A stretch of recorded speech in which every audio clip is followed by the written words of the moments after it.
The most powerful and empowering human ability is the 180 transformation.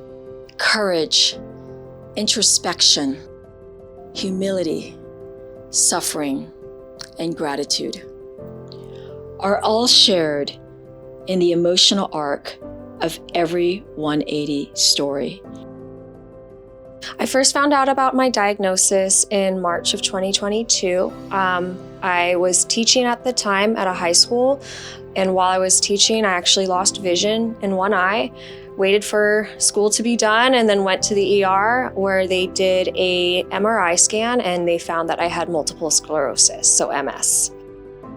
I was pretty stable at my job. I had been there for about 5 years, knew the community really well. It's actually the community that I grew up in. It was the high school that I went to. So that was a really special place to be. And unfortunately, the school was unable to work with my new disability. So I found myself without a job for almost a year while I was working on doctor's appointments. I remember a time when I was just at home having a breakdown, and I called my mom and I was like, I need to move back in because I cannot do this alone in my apartment. I'm worried something might happen and there won't be anyone around to help me.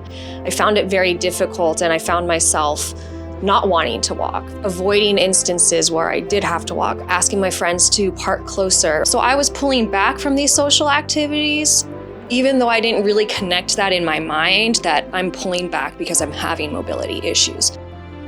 And I think one of my biggest worries when I quit my job was, oh my gosh, what am I gonna do? Because I spent how many years of education getting my master's program to be a teacher, and now I'm like, I don't wanna do that anymore. How am I gonna find something else?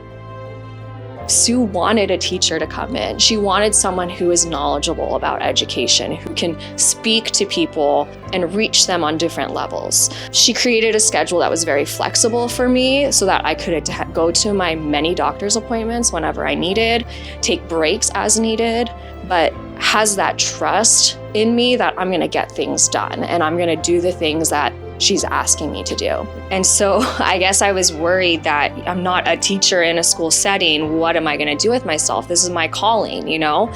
But realizing here that there's a wealth of information that we are sitting on that needs to get out to the public, you know, that I didn't know, right? I mean, I was going through disability, experiencing mobility issues, not even considering using a cane, not even considering using a rollator, not considering using all the different cushions.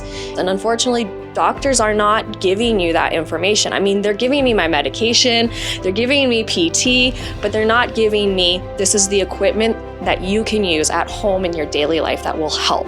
How many other people are out there that are going through similar situations? I was very like, I can walk, I don't need a rollator, I can stand, it's just a little uncomfortable.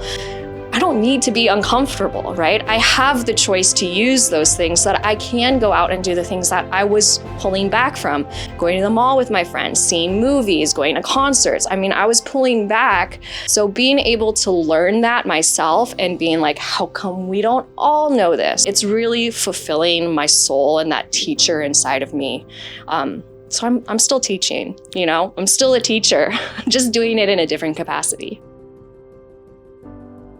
Inspiration has no boundaries or borders. They can connect us in miraculous ways and spark the course of someone else's 180 story.